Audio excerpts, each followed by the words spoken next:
ಬಾಲಿವುಡ್ನಿಂದ big shocking news ಬಂದಿದೆ. ಇತ್ತೀಚೆಗಷ್ಟೇ ದುರಂದರ್ ಚಿತ್ರದ ಭಾರಿ ಯಶಸ್ಸಿನ ಅಲೆಯಲ್ಲಿ ತೇಲ್ತಿದ್ದ ಎನರ್ಜೆಟಿಕ್ ಸ್ಟಾರ್ ರಣವೀರ್ ಸಿಂಗ್ ಇದೀಗ ಬಹುದೊಡ್ಡ ಸಂಕಷ್ಟಕ್ಕೆ ಸಿಲುಕಿದ್ದಾರೆ. ದುರಂದರ್ ಕೊಟ್ಟ ಸಕ್ಸಸ್ ರಣವೀರ್ ಅವರ ಕಾನ್ಫಿಡೆನ್ಸ್ ಲೆವೆಲ್ ಹೆಚ್ಚಿಸಿದ್ದಕ್ಕೋ ಏನೋ, ಆದ್ರೆ ಬಹುನಿರೀಕ್ಷಿತ ಡಾನ್ 3 ಚಿತ್ರದಿಂದ ರಣವೀರ್ ದಿಢೀರ್ ಅಂತ ಹೊರನಡೆದಿದ್ದು ಇದೀಗ ಬಾಲಿವುಡ್ನಲ್ಲಿ ಭಾರಿ ವಿವಾದವನ್ನೇ ಸೃಷ್ಟಿಸಿದೆ. ಶೂಟಿಂಗ್ ಶುರುವಾಗೋಕೆ ಕೇವಲ 3 ವಾರ ಇರುವಾಗ ರಣವೀರ್ ಕೈಗೊಂಡ ಈ ನಿರ್ಧಾರ ನಿರ್ದೇಶಕ ಫರ್ಹಾನ್ ಅಖ್ತರ್ ಹಾಗೂ ಅವರ ಎಕ್ಸೆಲ್ ಎಂಟರ್ಟೈನ್ಮೆಂಟ್ಗೆ ಅಕ್ಷರಶಃ ಆಘಾತ ನೀಡಿದೆ. ಅಂದಹಾಗೆ ಫರ್ಹಾನ್ ಅಖ್ತರ್ ಬಾಲಿವುಡ್ನ ಸಾಮಾನ್ಯ ನಿರ್ದೇಶಕನಲ್ಲ. ಅಮಿತಾಬ್ ಬಚ್ಚನ್ ಅವರ ಕ್ಲಾಸಿಕ್ ಡಾನ್ ಅನ್ನ ಶಾರುಖ್ ಖಾನ್ ಅವರಂತಹ ಸೂಪರ್ ಸ್ಟಾರ್ ಜೊತೆ ರೀಕ್ರಿಯೇಟ್ ಮಾಡಿ ಡಾನ್ 1 ಮತ್ತು ಡಾನ್ 2 ಮೂಲಕ ಬ್ಲಾಕ್ ಬಸ್ಟರ್ ಹಿಟ್ಸ್ ಕೊಟ್ಟಿರುವ ಖ್ಯಾತ ನಿರ್ದೇಶಕ, ನಟ ಹಾಗೂ ನಿರ್ಮಾಪಕ.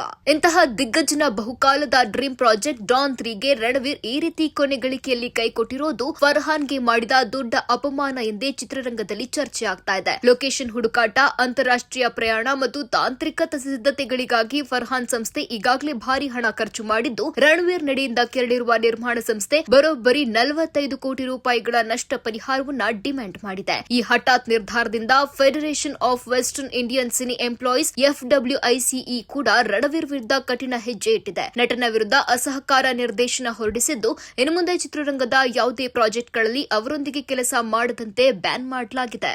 ಈ ಬಗ್ಗೆ ತಮ್ಮ ವಾದ ಮಂಡಿಸಲು ಫೆಡರೇಷನ್ 3 ಬಾರಿ ನೋಟಿಸ್ ನೀಡಿದ್ರೂ ರಣವೀರ್ ಕಡೆಯಿಂದ ಸರಿಯಾದ ಸ್ಪಂದನೆ ಸಿಕ್ಕಿಲ್ಲ. ಬದಲಾಗಿ ಈ ಕಾಂಟ್ರಾಕ್ಟ್ ವಿಚಾರದಲ್ಲಿ ತಲೆ ಹಾಕಲು ಫೆಡರೇಷನ್ಗೆ ಯಾವುದೇ ಕಾನೂನು ಅಧಿಕಾರವಿಲ್ಲ ಅಂತ ರಣವೀರ್ ತಂಡ ಇಮೇಲ್ ಮೂಲಕ ತಿರುಗೇಟು ನೀಡಿದೆ ಎನ್ನಲಾಗ್ತಾ ಇದೆ. ದುರಂದರ್ ಸಕ್ಸಸ್ ಖುಷಿಯಲ್ಲಿದ್ದ ಅಂಜಾನಿಗೆ ಈ ಬ್ಯಾನ್ ಹಾಗೂ ಫರ್ಹಾನ್ ಅಖ್ತರ್ ಜೊತೆಗಿನ ಕಾನೂನು ಸಮರ ಬಹುದೊಡ್ಡ ಹೊಡೆತ ನೀಡಿದೆ. ರಣವೀರ್ ಕಡೆಯಿಂದ ಈ ಬಗ್ಗೆ ಅಧಿಕೃತ ಹೇಳಿಕೆ ಹೊರಬೀಳಬೇಕಿದೆ. ಸದ್ಯ ಬಾಲಿವುಡ್ ಅಂಗಳದಲ್ಲಿ ಬಿರುಗಾಳಿ ಎಬ್ಬಿಸಿರುವ ಈ ಡಾನ್ 3 ವಿವಾದ ಮುಂದೆ ಯಾವ ತಿರುವು ಪಡೆಯುತ್ತೆ ಅನ್ನೋದನ್ನ ಕಾದ್ ನೋಡಬೇಕಿದೆ.